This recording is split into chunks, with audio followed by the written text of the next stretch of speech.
जय श्री कृष्ण। सन्यासी लीला का अगला भाग हम देखते हैं। स्वामी जी ने अक्षरालय जी को कुछ डांट दिया था, जिसके कारण अमरालय जी ने कहा और स्वामी जी ने उसका स्पष्टीकरण भी दिया कि ठीक है, झूठे अभिमान पर चोट पड़े अच्छा ही है। फिर वे अपने काम में लग गए।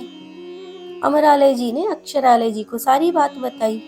वे भी समझ गए कि अकारण अहंकार उनमें पनप रहा था, जिसे स्वामी जी ने समाप्त कर दिया। उधर स्वामी जी मंदिर की तरफ जा रहे थे। द्वार पर पहुंचे तो देखा स्वामी श्यामालय और अखंडालय जी बातें कर रहे थे। अखंडालय जी बोल रहे थे, आज मैंने सारे धन को ठुकरा दिया, सच में कितनी बड़ी बात है।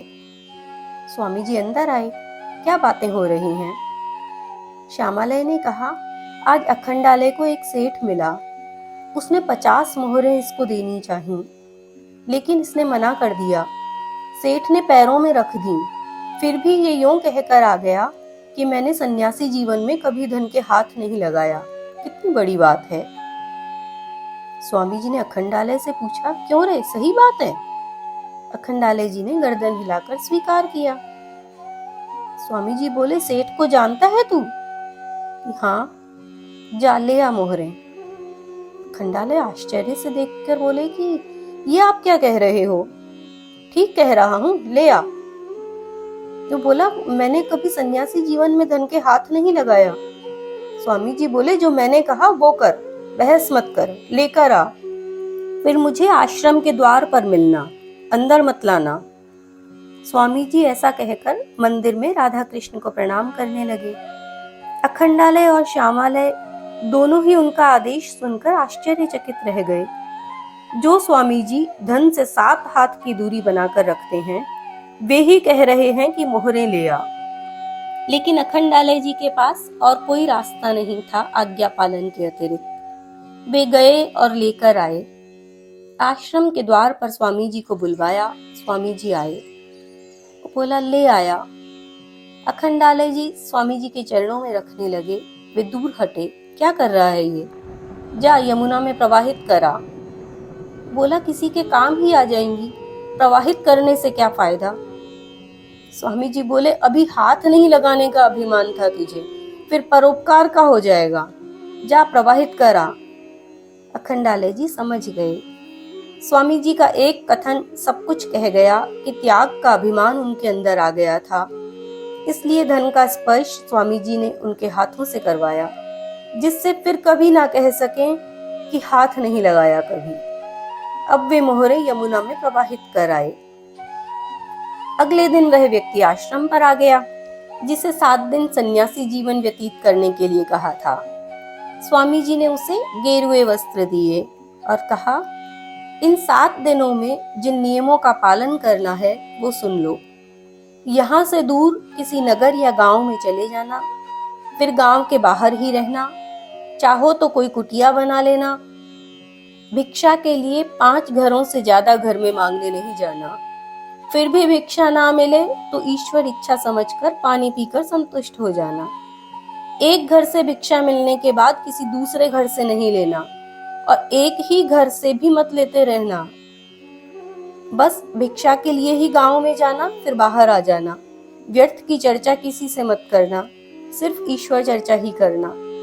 बाकी के समय में चाहे ईश्वर चिंतन, नाम स्मरण कुछ भी कर लेना, नहीं तो बाहर भ्रमण कर लेना। जिस जगह रह रहे हो वहां 20 से अधिक व्यक्ति तुम्हें जान जाएं तो अगले गांव चले जाना।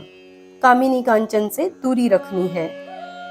वो भक्त बोला, स्वामी जी समय निकालना मुश्किल हो जाएगा। स्वामी जी मुस्कुरा कर बोले, 7 दिन ही तो निकालने हैं। ठीक है, जाऊंगा कहाँ? स्वामी जी ने एक अन्य भक्त के साथ भिजवाने का इंतजाम कर दिया।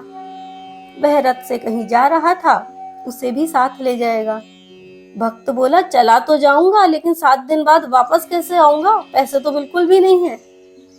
स्वामी जी बोले, 7 दिन जो जीवन चलाएगा वही वापसी का इंतजाम भी करेगा, अब जाओ। ठीक है, जिंदा रहा तो फिर मिलेंगे। जंगल में कोई शेर चीते ही खा गए तो राम नाम सत्य हो जाएगा। स्वामी जी हंसते हुए बोले, तुम ही तो कह रहे थे आसान राह है। ये आसान तो है, किंतु आपने पता नहीं क्या क्या नियम लगा दिए। इन सब नियमों का पालन मैं स्वयं कर चुका हूँ, इसीलिए तुम्हें भी कहा है। अच्छी बात है। फिर वह चला गया। एक नगर के बाहर रुक गया। एक वृक्ष के नीचे ही ठहरना उचित समझा। सोचा 7 दिन के लिए क्या झोपड़ी बनानी। पहले भिक्षा के लिए गया, क्योंकि दोपहर हो गई थी। पास में सामान के नाम पर सिर्फ एक जोड़ी वस्त्र, लोटा और एक पुस्तक गीता थी। भिक्षा पात्र भी नहीं था। एक घर पर जाकर भिक्षा के लिए आवाज लगाई। एक महिला बाहर आई। ठहरो, लाती हूँ। वे खड़े रहे। थोड़ी देर बाद वह आई। एक पैसा देते हुए बोली, लो। पैसे नहीं चाहिए, भूख लगी है, भोजन दे दो। वो बोली, पास में ढाबा है, वहां से खा लेना, लो पैसा। कि नहीं, पैसे नहीं ले सकता। तो चलो फिर आगे का रास्ता लो, एक तो दे रही हूँ, फिर नखरे और। भक्त को आगे बढ़ना पड़ा। दूसरे घर जाकर मांगी तो एक हट्टा कट्टा व्यक्ति आया। क्या चाहिए? भोजन। अरे शर्म भी नहीं आती मांगते हुए? कमाकर क्यों नहीं खाते? अच्छा खासा डील डॉल है, मेहनत करो और खाओ। भक्त को सुनकर कुछ गुस्सा सा आ गया। मैं कोई भिखारी नहीं हूँ कि भिखारी में और तुम में फर्क ही क्या है? चलो रोटी दे दूंगा, यहाँ एक गड्ढा खोद दो, मैं फावड़ी दे देता हूँ। बोला, काम ही करके पेट भरना होता तो मेरे पास क्या कमी थी? तो क्यों आए फिर यहाँ मांगने? कर लेते काम, भर लेते पेट। मैं तो कहने गया नहीं था। ठीक है, सब दिनों की बात है। भक्त आगे चला गया। सोच रहा था कहाँ फंस गया। सम्मान से कमाकर खा लेता था, अच्छी प्रतिष्ठित नौकरी थी, खूब पढ़ा लिखा भी हूँ, पर स्वामी जी की बातों में आ गया। यहाँ तो कोई भी अरे गहरे अनपढ़ तक भी जाने क्या क्या सुना देते हैं। पर अब 7 दिन तो निकालने ही थे। तीसरे घर में भिक्षा के लिए गया। इस बार किसी गरीब से घर में गया। वहां से भक्त को पर्याप्त भोजन मिल गया, लेकिन था ठंडा ही, कल का बचा हुआ। लेकर वह बाहर आ गया और पेड़ के नीचे बैठकर खा लिया। शाम को तेज बरसात आ गई, जिसमें भीग गया, वस्त्र भी भीग गए। वहां आसपास पेड़ों के अतिरिक्त बचने का कोई आश्रय नहीं था। सोच रहा था कहाँ फंसा दिया जंगल में। नगर में रहता तो किसी मंदिर में तो चला जाता। अब तो सूखे वस्त्र भी नहीं है। जिस पेड़ के नीचे रुका हुआ है वहां तो पूरा गीला हो गया, कीचड़ हो गया। अब सोएगा कहाँ? अच्छी मुसीबत हुई।